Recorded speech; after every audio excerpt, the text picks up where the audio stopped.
hello எல்லாருக்கும் வணக்கம். Welcome back to channel DigiLife. So இன்னைக்கு நம்ம வீடியோவில் வந்து ஹோல் வீட் கேரட் கேக் எப்படி பண்ணுறது அப்படிங்கிறத பார்க்க போகிறோம்.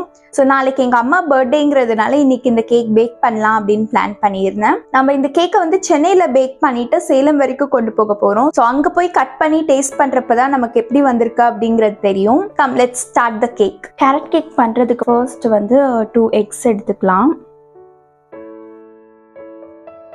தென் அதில் வந்து 1/2 cup ஆஃப் ப்ரௌன் சுகர் நான் எடுத்திருக்கேன். உங்களுக்கு வேணும்னா வந்து ஒயிட் சுகர் கூட நீங்கள் எடுத்துக்கலாம்.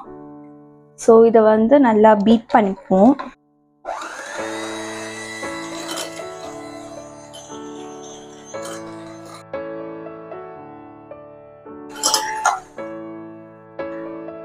இந்த ஸ்டேஜில் வந்து 1/3 cup of vegetable oil add பண்ணிக்கலாம். எனி ஃப்ளேவர்லெஸ் வெஜிடபிள் ஆயில் இதில் ஆட் பண்ணிக்கலாம். ஜஸ்ட் ஒரு மிக்ஸ் மட்டும் கொடுத்துருங்க. இதுலேயே வந்து 1/3 cup பால் எடுத்திருக்கேன். அண்ட் அது வந்து ஜஸ்ட் இப்போதைக்கு ஒரு 1/2 மட்டும் நான் இப்போதைக்கு ஆட் பண்ணுறேன். தென் அதுக்கப்புறம் தேவைன்னா நம்ம எக்ஸ்ட்ரா ஆட் பண்ணிக்கலாம். இதை இப்போ ஒரு மிக்ஸ் கொடுத்துட்டு அதுக்கப்புறம் ட்ரை இன்க்ரீடியன்ட்ஸ் ஆட் பண்ணிக்கலாம். So now let's add the dry ingredients. எப்பவுமே கேக்குக்கு வந்து நீங்க மாவு எடுக்கிற ஒரு 2-3 டைம் கலரிட்டு கொஞ்சம் லூஸா ஆனதுக்கு அப்புறமேட்டு எடுங்க. ரொம்ப இறுக்கமா இருக்கிறப்ப எடுத்தீங்க அப்படின்னா கிராம்ஸ் கணக்கு ஜாஸ்தி ஆகும். மேபி கப்ஸ் வந்து உங்களுக்கு ஈக்குவலா இருந்தாலும் கிராம்ஸ் கணக்கு ரொம்ப ஜாஸ்தி ஆகும். சுகர் வந்து எப்பயுமே நல்லா கப்ல வந்து ப்ரெஸ் பண்ண மாதிரி எடுக்கணும். பட் மாவு வந்து லைக் லூஸா தான் நீங்க எடுக்கணும். ரொம்ப ப்ரெஸ் பண்ணி எடுக்க கூடாது.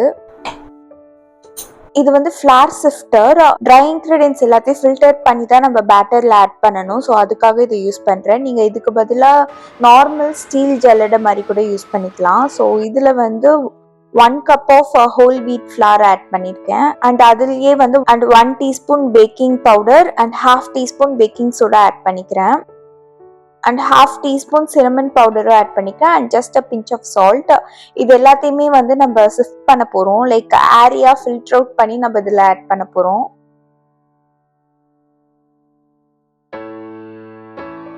ஸோ இப்போ வந்து கட் அண்ட் ஃபோல்ட் மெத்தடில் மெதுவாக இதை மிக்ஸ் பண்ணி விடலாம். ஓவர் மிக்ஸ் பண்ணாமல் ஜென்டிலாக இதை மிக்ஸ் பண்ணி விட்டுருவோம்.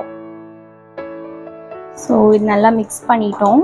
அண்ட் இந்த ஸ்டேஜில் இன்னும் கொஞ்சம் மில்க் ஆட் பண்ணிக்கலாம். பிகாஸ் நம்ம கேரட் ஆட் பண்ணுறப்போ இன்னுமே டென்ஸ் ஆகும். அதனால கொஞ்சம் எக்ஸ்ட்ராவாக மில்க் ஆட் பண்ணிக்கிறேன். 1 cup வந்து கிரேட்டட் கேரட் ஆட் பண்ணலாம். இதை ஜென்டிலாக இதில் மிக்ஸ் பண்ணிக்கலாம். இன்கேஸ் உங்கள் பேட்டர் ரொம்ப திக்காக இருக்குது அப்படின்னா இன்னும் ஃபியூ ஸ்பூன்ஸ் ஆஃப் மில்க் வேணும்னா நீங்கள் ஆட் பண்ணிக்கலாம். அண்ட் ஃபைனலாக 1 teaspoon of vanilla essence add பண்ணி ஜென்டிலாக ஒரு மிக்ஸ் கொடுத்துட்டேன். அவ்வளோதான், நம்மளோட கேக் பேட்டர் ரெடி ஆயிடுச்சு. இதுதான் நம்ம கேக் பேக் பண்ண போகிற டின்னா. இது வந்து 8 inch ரவுண்ட் பேன். ஸோ இதில் ஃபர்ஸ்ட்டு பேட்ச்மெண்ட் பேப்பரை வந்து ரவுண்டாக கட் பண்ணி நான் கீழே பாட்டமில் செட் பண்ணிக்கிறேன். அண்ட் சைட்லலாம் வந்து பட்டர் அப்ளை பண்ணிக்கிறேன். இப்போ நம்ம ரெடி பண்ணி வச்ச கேக் பேட்டரை வந்து இதில் ட்ரான்ஸ்ஃபர் பண்ணிடலாம். நான் ஜஸ்ட் டெக்கரேஷனுக்காக மேலே வந்து கேஷ்யூஸ் அண்ட் டியூட்டி ஃப்ரூட்டி வச்சு டெக்கரேட் பண்ண போகிறேன். உங்களுக்கு எப்படி வேணுமோ டாப்பிங்ஸ் நீங்கள் ஆட் பண்ணிக்கலாம். டாப்பிங்ஸ் போடுறதுக்கு முன்னாடியே இந்த டேப் பண்ணியிருக்கணும். இது டேப் பண்ணுறது வந்து உள்ள ஏர் பபிள்ஸ் ஏதாச்சும் இருந்துச்சுன்னா அது ரிலீஸ் ஆகுறதுக்காக நம்ம டேப் பண்ணுறோம். இப்போ 170 degree Celsius ப்ரீ ஹீட்டட் அவனில் வந்து 30 to 40 minutes டைம் எடுக்கும் இது பேக் ஆகுறதுக்கு.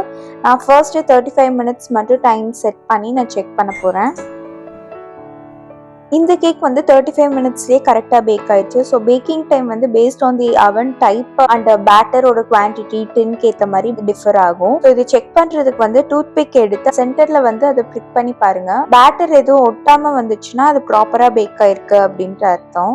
பேக் ஆனதுக்கு அப்புறம் ஒரு 1 hour நல்லா கூல் டவுன் ஆகட்டும். கேக் நல்லா கூல் டவுன் ஆனதுக்கு அப்புறம் இந்த மாதிரி சைட்ஸ்லாம் எடுத்து விட்டு டின்ல இருந்து ரிமூவ் பண்ணிருங்க.